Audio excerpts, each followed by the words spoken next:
채널 구독과 시청해주셔서 감사합니다. 좋은 하루 되세요. 2022년 7월 19일 오후 3시 40분 공군 조종사 안준현 소령은 한국형 전투기 보람의 조종관을 당겼다.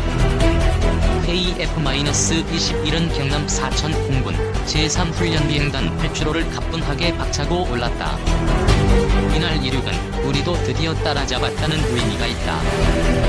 한국형 전투기 사업 시작 21년 만에 첫 비행에 성공한 한국은 세계 8번째의 초음속 전투기 개발에 다가섰다.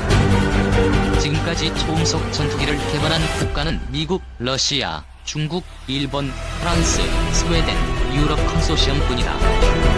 첫 비행 성공을 계기로 KF-21에 대한 궁금증을 줄여 농담으로 정리해봤다. 지난해 4월 9일 문재인 대통령이 참여한 가운데 성대하게 거행된 KF-21 시제기 출고식을 기억하는 사람들은 왜 1년 뒤에야 첫 비행을 하게 됐는지 묻는다. 성능을 시험하기 위하여 제작한 기체인 시제기는 그동안 도면으로만 존재했던 전투기를 실물로 만든 것이다. 지난 4월 시제기 출고식은 이 시제기를 공장에서 꺼내 국민에게 공개한 행사다. 시제기를 만든 뒤 애초 설계한 성능이 정말 나오는지 검증과 시험을 할 수 있다.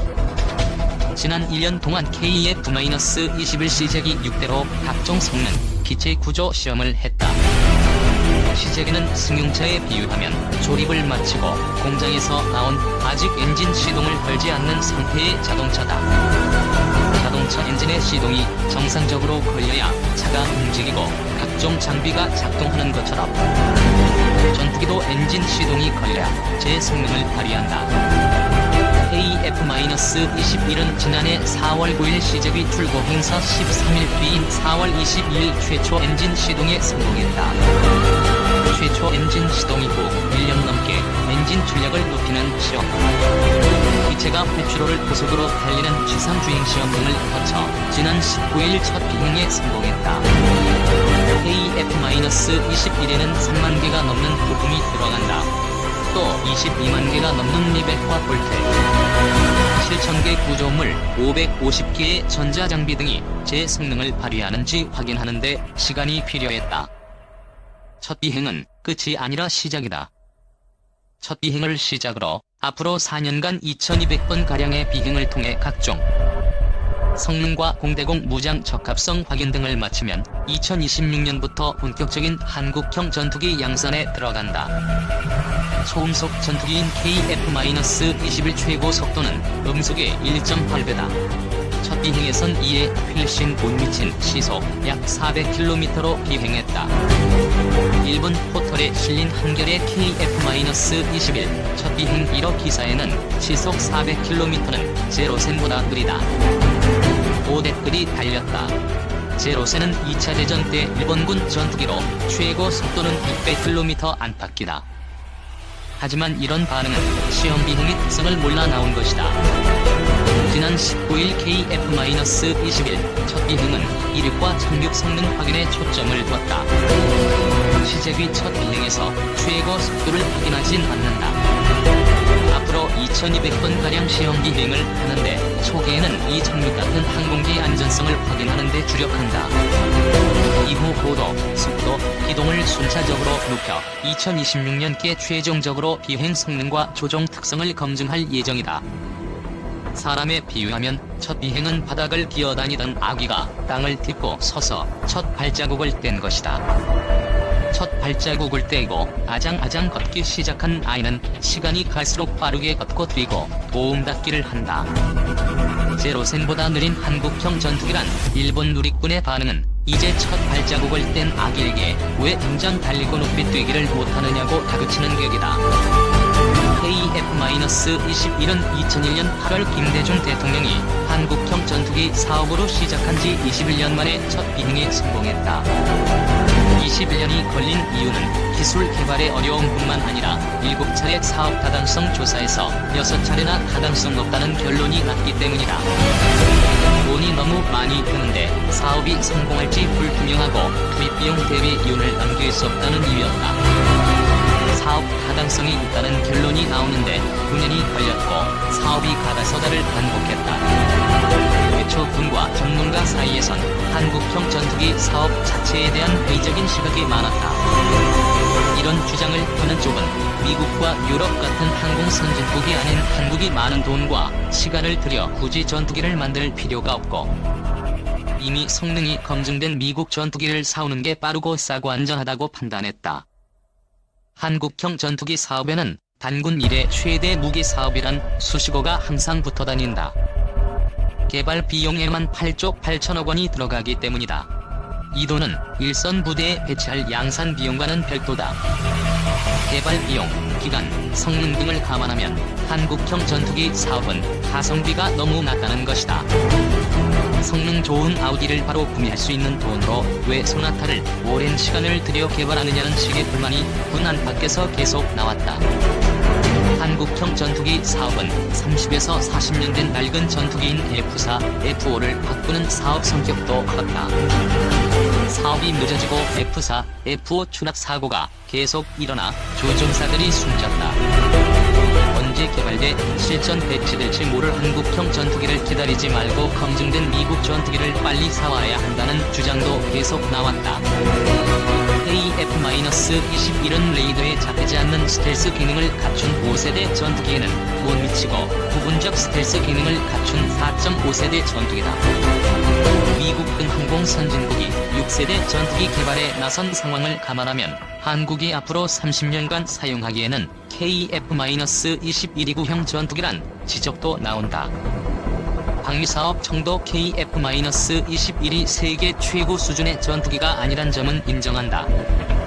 게다가 KF-21은 100국내 개발 전투기는 아니다. KF-21 전체 가격의 15가량을 차지하는 엔진은 미국에 본사를 둔 제너럴 일렉트릭 제품이다.